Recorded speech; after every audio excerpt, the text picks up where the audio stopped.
gue berusaha karya gue pengen gue angkat dia, pengen berkarya sendiri di jalurnya gitu. Tapi kita sendiri waktu itu salah strategi ya, salah di marketing atau salah nggak tau lah apa, mungkin waktu itu 2 tahun yang lalu lagi Krismon atau gimana ya. Yang pasti Jimmy jebol ya, bangkrut waktu itu sampai 1,3 miliar ya. Jose Purnomo dan Lucy Rahmawati. Yang satu adalah pembuat video klip dari Rex Cinema dan satunya lagi kita kenal sebagai penyanyi AB3.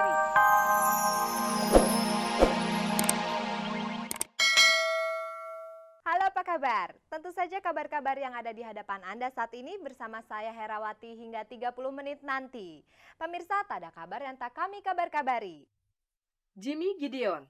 Orang lucu ini sedang mengalami perubahan yang cukup besar dalam hidupnya. Setidaknya berat badannya berkurang dan harta bendanya hilang kocar-kacir. Ya satu ya, pertama ya gue agak banyak masalah terutama di usaha ya.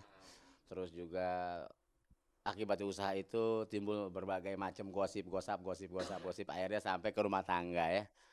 Kira-kira kita masalah rumah tangga aja, kita mau kerjanya udah pusing, bukan main kalau kita ribut di rumah ditambah perusahaan yang kayak begini ya. Jadi ya ibaratnya ya stres juga ya. Terus banyak ngelamun juga ya, terus juga sakit juga ya gitu. Ya jadi macam-macam lah. Jadinya kurus begini, turun 14 kilo dari 84 menjadi 70 kilogram. Yo. Jimmy Gideon masih bisa tertawa, tapi bersamaan dengan bangkrutnya production house miliknya itu, masalahnya bertambah dengan istrinya yang mengira Jimmy melakukan penyelewengan. Kenapa sih sampai lo mengalami masa-masa seperti itu, kenapa ya? Ya itulah, Jimmy seorang seniman ya, entertain ya. Gue berusaha karya gue pengen gue angkat dia, pengen berkarya sendiri di jalurnya gitu. Tapi kita sendiri waktu itu salah strategi ya, salah di marketing atau salah nggak tau lah apa, mungkin waktu itu 2 tahun yang lalu lagi Krismon atau gimana ya. Yang pasti Jimmy jebol ya, bangkrut waktu itu sampai 1,3 miliar ya. Ya lepas semua ya, dari mobil semua segala macam, rumah apartemen habis ya. Tapi syukur alhamdulillah kita masih bisa bertahan ya, masih bisa tersisa, ada 4 rumah lagi yang masih tersisa, itu aja modal kita. Sekarang kita udah tahu strateginya kayak apa, kita mulai melangkah dari awal lagi. Termasuk juga kasus Jimmy, kita koreksi diri, istri koreksi diri ya kan, kita mulai dengan yang baru lagi. Rupanya Jimmy Gideon tidak sial-sial amat. Meskipun uangnya hilang 1,3 miliar rupiah, juga beberapa mobilnya dan apartemen, tapi ia masih punya 4 rumah yang bisa dijadikannya untuk bangkit kembali dari keterpurukannya ini. Hanya saja, problem kedua yang tak kurang berat adalah persoalan dengan istrinya. Betulnya dari pihak istri ya mendesak terus ya, karena dia tahu Jimmy dengan adanya begitu, Jimmy jarang pulang, jadi banyak ngelamun di teman-teman, banyak nongkrong lagi, kembali lagi koreksi diri Jimmy sendiri ya. Jadi timbul kecurigaan di istri gitu. Akhirnya istri pikir banyak sekali yang dekat-dekat dengan Jimmy semua, padahal semua itu hanya just friend ya. Terus pikiran istri perempuan-perempuan yang dekat-dekat sama Jimmy adalah perempuan-perempuan yang morotin Jimmy, padahal sama sekali aduh subhanallah nggak ada yang morotin seperti itu. Waktu itu sebagai bos production house yang didirikannya, Jimmy memang banyak berhubungan dengan perempuan. Ini yang membuat istrinya curiga. Tapi bagi Jimmy, istri sebaiknya tidak turut campur terlalu jauh urusan suami di luar rumah tangga. Jimmy berusaha transparan sama istri, tapi bukan berarti transparannya Jimmy sama istri terus istri harus ikut mencampuri gitu ya. Jimmy mau transparan tapi bukan berarti mencampuri. Itu maksudnya Jimmy, kayak Jimmy buka usaha terus istri mencampuri. Oh ini gajinya kegedean nih, buat ini segini aja, segini ya. Jimmy nggak suka dengan yang gitu. Maksud juga kalau Jimmy bersedekah, Jimmy mau ngasih siapa, istri nggak usah ikut campur. Itu Jimmy yang berikan semua itu. Berdasarkan tekanan-tekanan seperti itulah Jimmy berusaha transparan terus, tapi istri curiga terus yang ada ya. Jadi cemburu, berbaur curiga ya, macam-macam ya. Dan kebebasan juga jadi nggak ada sama Jimmy gitu ya. Sampai akhirnya ya, kalau di Islam itu kan kalau kita punya istri nggak bisa dibilangin ya kan, diperingatin, dipukul nggak bisa, diceraikan kan begitu ya. Tapi Jimmy berusaha untuk tidak menceraikan, karena waktu itu Jimmy cuma ngomong, ntar kalau masih begini terus Jimmy ceraiin ya. Dia malah ngegugat terus Jimmy cerai. Jadi waktu Jimmy ngajukan gugatan cerai itu atas desakan istri, makanya Jimmy cabut lagi gitu. Siapa sih yang mau cerai gitu ya, sedangkan anak udah 5 kayak begitu ya. Tapi nggak tahu kalau istri masih berusaha gugat cerai, ya nggak tahu lah. Kita subhanallah aja lah, hanya Allah yang tahu dan waktu yang akan menjawab gitu. Pemirsa, kita kembali kepada Jimmy dengan hartanya miliaran rupiah yang musnah karena bisnisnya bangkrut. Jimmy yang manusia milioner, dan Anda harus percaya karena itu memang kenyataannya. Dengan kata lain, Jimmy adalah orang kaya. Oh ya, Jimmy dari tahun 92 ya, semenjak gara-gara terus dari Lenong Rumpit terus gara-gara Jimmy naik 91 ya. Mulai 92 sampai 96, 4 tahun penghasilan Jimmy satu bulan bisa sampai 100 juta waktu itu ya. Anda dengar pemirsa, di awal tahun 90-an saja penghasilan Jimmy Gideon per bulannya mencapai tidak kurang dari 100 juta rupiah. Dari angka sekian itu, wajar saja kalau Jimmy kemudian menjadi manusia milioner, bukan sekedar jutawan. Yang pasti Jimmy, ini tantangan buat Jimmy, buat bahwa yang hilang akan harus kembali itu bagaimana caranya. Seperti bukan Jimmy harus menghindar, tapi Jimmy harus kembalikan itu semua. Gimana caranya? Itu dengan kreativitas yang ada pada Jimmy. Jose Purnomo dan Lucy Rahmawati. Yang satu adalah pembuat video klip dari Rex Cinema dan satunya lagi kita kenal sebagai penyanyi AB3. Kalau digeneralisasikan, profesi masing-masing berdekatan. Itu sebabnya pada suatu hari dulu, Jose ketemu Lucy. Nggak jauh dari bidang industri musik juga, bikin musik video, jadinya banyak occasion yang kita jadi sering ketemu gitu ya. Lantas perkenalan mereka pun makin intensif. Apa? Pandangan-pandangan, nggak ada pandangan-pandangan, nggak ada. Pastilah ada pandangan pertama. Setelah itu dilanjutkan dengan telepon-teleponan.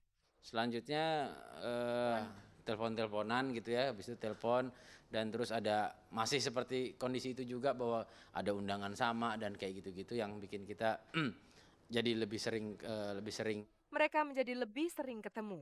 Dan terus ya aku ngajak dia keluar gitu loh, ngajak pergi bareng dan ya habis itu ya gitu berlanjut.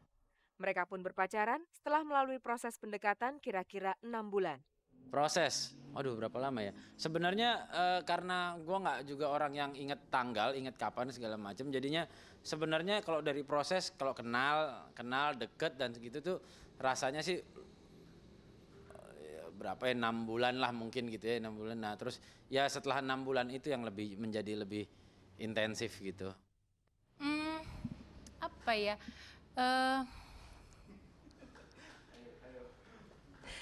Buat aku pertama ketemu aku ngerasa kayak ini orangnya nyenengin gitu, tapi nggak tahu di belakangnya orangnya nyenengin. Terus ya dia lebih dewasa dari aku, terus dia suka apa ya? Bentar, bahasa Dia malu-maluin soalnya kalau. dia selalu tahu hal-hal yang nggak perlu dia tahu. Jadi dia nggak perlu tahu tapi dia tahu sendiri gitu. Dan tapi kadang-kadang buat aku, jadi aku tanya sesuatu dia pasti tahu jawabannya gitu. Itulah Jose Purnomo yang memang dikenal bukan tong kosong. Di balik rambut panjangnya ini tersimpan segala jawaban yang ditanyakan Lucy kepadanya. Yang membuat Lucy kemudian makin termehek-mehek adalah perhatian Jose yang begitu besar kepadanya. Iya, yang jelas ya aku rasa semua perempuan kalau ngerasa diperhatiin sama cowok juga pasti dia ngerasa gitu, dan ya pasti deg-degan dan kayak gitu-gitu deh. Dan aku juga ngerasain hal yang sama gitu loh.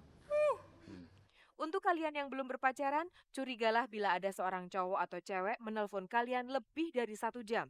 Demikian pula Jose Purnomo ketika mulai merayu Lucy. Teleponnya sampai 2 jam. Setelah itu Jose mengajak Lucy keluar. Dia ngajakin aku keluar duluan. Aku sih nyantai-nyantai aja. Tapi gini, aku hal yang kebetulan banget gitu, aku satu ketika aku lagi baca artikel tentang dia di majalah gitu. Dan terus dia telepon aku. Jadi pada saat aku baca itu dia telepon aku dan kita ngobrol lama banget. Itu pertama kali kita ngobrol lama banget di telepon 2 jam ada kali ya. Nah di situ aku mulai, ini orang nelfon gue lama banget dan gue juga gak kenal banget sama dia, ngapain aja gitu, ngapain maksudnya nelfon aku lama-lama gitu. So, aku pikir ya aku ngerasa di situ dia punya perhatian khusus sama aku aja gitu. Bener gak sih? Betul sekali adik ini.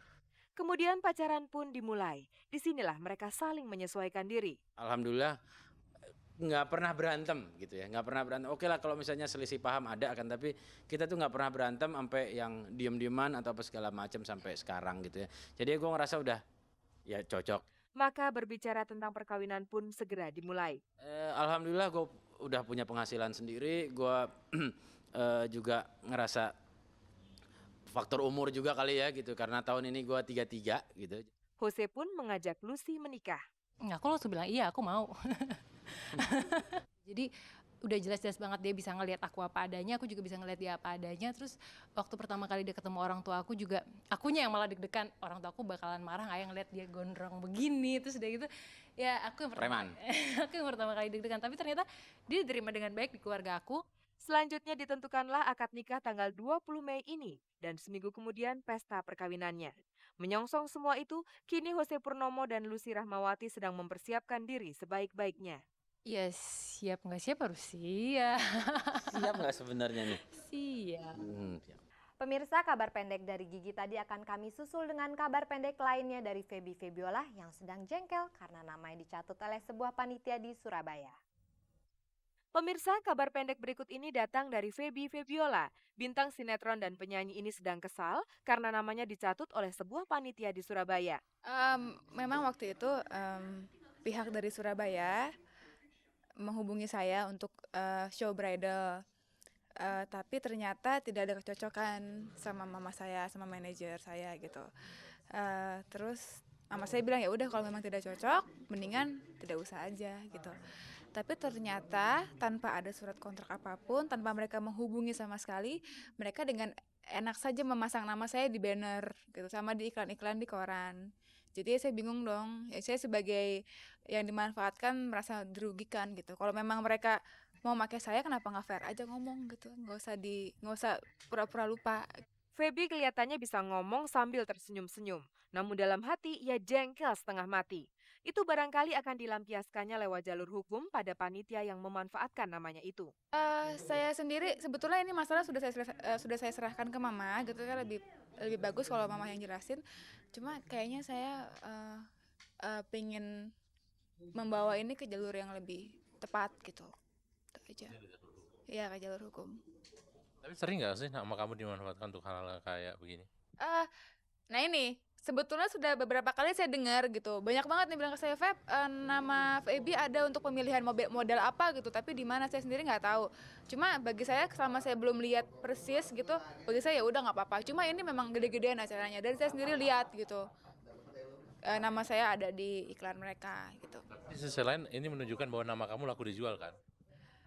Ya mungkin itu pendapat mereka ya, bukan pendapat saya gitu. Saya sendiri lebih senang kalau mereka fair gitu. Bagaimanapun juga kan kita kan mutualisme gitu, saling membutuhkan. Dia juga butuhkan saya juga butuhkan mereka gitu. Tapi apa karena mungkin banyak yang nggak jadinya karena sekarang makin susah dicari atau makin mahal harganya? Enggak juga, saya rasa nggak mahal-mahal banget, masih reasonable gitu. Dan juga kan saya kerja kan juga capek gitu. Sebanding lah apa yang dengan energi yang saya keluarkan dengan hasil yang saya dapat tuh masih seimbang gitu, nggak yang wah gimana gitu, nggak. Pemirsa, sekarang kita berbicara lain mengenai Feby Febiola. Bahwa ia sudah putus pacaran dengan Edwin Manangsang, salah seorang penyanyi Libels, barangkali Anda sudah tahu. Tapi barangkali Anda belum tahu bahwa sampai sekarang Feby belum memperoleh pacar pengganti. Nggak ada. Belum. Kenapa belum? Belum aja. Memangnya kenapa? Kalau belum? Katanya sudah banyak yang mendekati, penghalangnya udah nggak ada. Mendekati enggak juga, biasa-biasa aja gitu. Enggak kok, saya masih belum dapat orang yang belum dapat, ya belum aja, mungkin belum dikasih kali sama Tuhan.